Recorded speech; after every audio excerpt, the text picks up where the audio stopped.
carrying that Iranian bloodline anymore. So, but still, so neither their ethnicity is purely Iranian in so many parts of community, nor they speak in Persian language, but they call them Parsi. So Kurds are really pure Iranian. They speak in Iranian language. They are called Kurd. Or Tajiks, for instance, in Afghanistan, Iranian. They speak in Persian, but nobody refers them as Persian or Parsi. But in India, Parsis, Iranians who came to India, they settled in India. They speak in Gujarati. They don't speak in Persian. Their Iranian bloodline also is affected in so many parts of community, but they are being called Parsi. So this is something we should notice. So one thing about their religion, actually the religion of Parsis of India is Zoroastrianism, which originally it is called Mazda-Yasni religion, means worshipping Allah Mazda. But by the Greek scholars, by the Western scholars, it has been referred to Zoroastrianism, means people who follow Zoroaster. And Zoroaster is a Greek name of Zarathustra, who was the prophet of Iran. And he was also perhaps from the Central Asia, somewhere in Tajikistan. There's some dispute that where he was living, but he was part of the Greater Iran. So if today you ask a Parsi person from India, what's your religion? Even they don't say my religion is Mazda-Yasna religion or Zoroastrianism. Perhaps they will say, I'm a Parsi or Parsi religion. So this is a mistake because there is no religion called Parsi. Parsi is a person who lives in Pars or speaks in Persian language, in Parsi language. So this mistake has got into the India's foreigners regional registration office.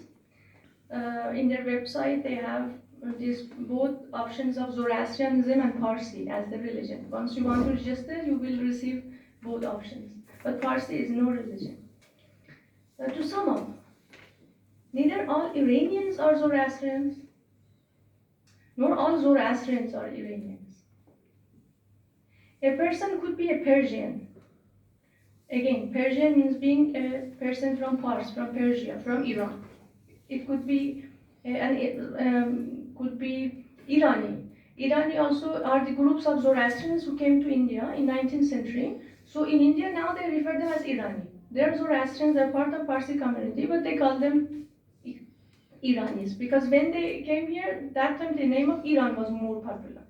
So a person could be a Persian, Iranian, either ethnically or linguistically, geographically or culturally, and it doesn't need to be a Zoroastrian to be called a Persian or Parsi. In fact, in Avesta, in the Niranga of Sarushiash Wadi, there is a wish of protection which has been granted for Iranians and Arabs who are Zoroastrian. The term is Taziane Baste Kushtian, means the Arabs who have that sacred greeting. Some Persian or Iranians in the Zoroastrian Sasanian Empire, which collapsed in 780. During that time, they joined Christianity or Mazdakism or Manikism. They were newly born religions of the time. So they were still Persian, they were part of Persian Empire, but they were not following Zoroastrianism. They followed Christianity, they followed other religions. After collapse of the Sassanid Empire in 780, most of the Persians who were Zoroastrian, who were Parsi, who were Iranian, they converted to Islam. So now the majority of Persians in contemporary time are Muslims, and they're not Zoroastrian, not necessarily in Iran, in all the greater Iran. Because before Islam, the religion was being practiced was Zoroastrianism.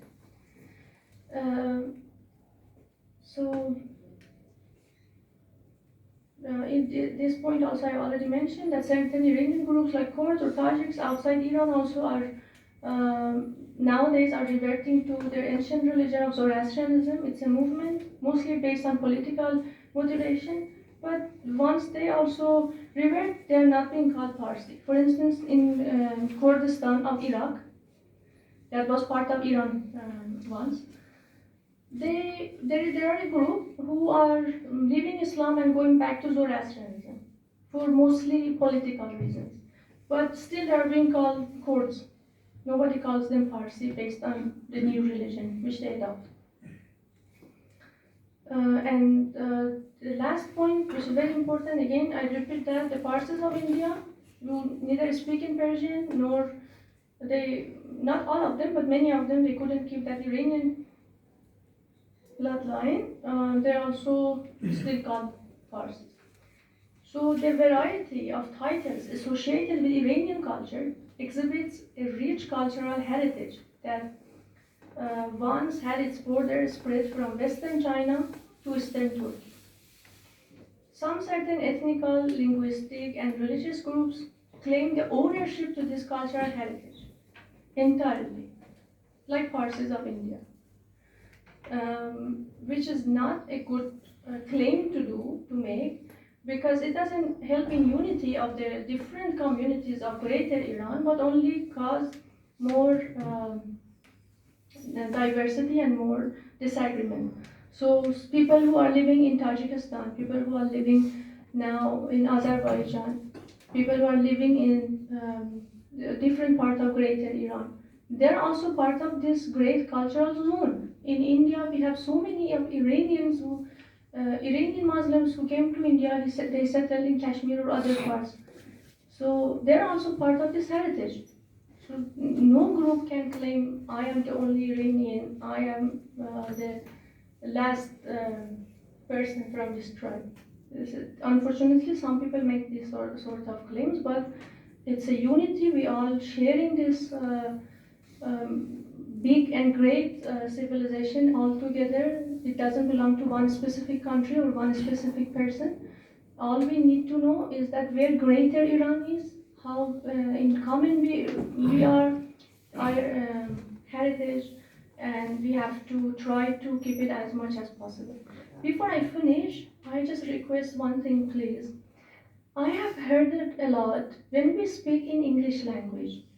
I have noticed people refer the Persian language as Farsi. This is a kind of terror to this great Persian civilization. The reason is, when we speak in English language, we use some certain words. For instance, in English language, heaven is called paradise. So when we speak in Persian, we call it Behesht. When we speak in Arabic, we call it Jannah. So when I speak in English, I don't say that I wish I go to Jannah or I wish I go to Behesht. I say I wish I go to paradise. So when I speak in English, I don't say I'm trying to learn Espanol. I'm trying to learn Italiano. I say I'm trying to learn Spanish. I'm trying to learn Italian. So every word in their own language has its own value. In Persian language, the correct form to refer to this language is Parsi, which we have this word a lot. For instance, Hafiz says, Turkan Parsi goy bakhshandegan umran. So many times they refer the language as Parsi. But okay, during the centuries, we call it Farsi in Iran. So it has become common. But when you speak in English, you can use these words, Parsi or Farsi.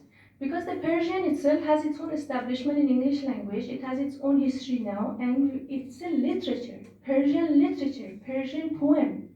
So when you say Farsi, it's like you say Persian cat as Farsi cat, or Persian carpet as Farsi carpet. How it comes when it comes to the language, which is a very important element, cultural element of this civilization, we call it Farsi, but in cat and carpet we refer it as Persian. So this is very important. Please try your best not to spread it. I know it happens, unconsciously, but this is so many dispute is there to stop the development of this wrong usage of word. It's not Farsi, it's Persian, and we all are part of this civilization in our own way. If we are study this language, if we are part of this great civilization from anywhere, from Tajikistan to Afghanistan to Kashmir, to Azerbaijan, to all this area. We all are part of this great community. And apart from that, never forget, we have so much in common with Sanskrit because Avestian language, the grandmother of all these Iranian languages, was sister language with Sanskrit. So we also share so much with India in this manner. So I wish for unity, and I wish we just work towards better days with just focusing on what we have in common and not things which separates us. Thank you, and if there is any question, I would be glad to be answered. The house is open for QA, question and answer session. If you have any observation, any question, the house is open. And she will respond to your question. شما گفتین شما بفرمایید خواهش میکنم Thank you, Sarah, for the question. I would like to start with what Shakespeare says, what's in a name. But I think this is not the case with us, people from subcontinent or Afghanistan or Iranian. We are very touchy with these subjects. For example, when we call Maulana Rumi as Iranian poet, some would say he is from Afghanistan. Same with Iqbal Lahori. Pakistani will say he is from Pakistan, or we will say from India. So my question is to this reference is that Iranian word Iran is more used for the political term, and word Persian or Persia is more used for the cultural term. So is it? Do you agree with it? Actually, I have one quotation here from one professor.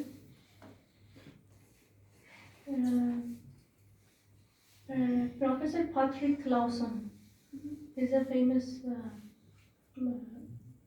scholar and writer in Iranian history. He says, at the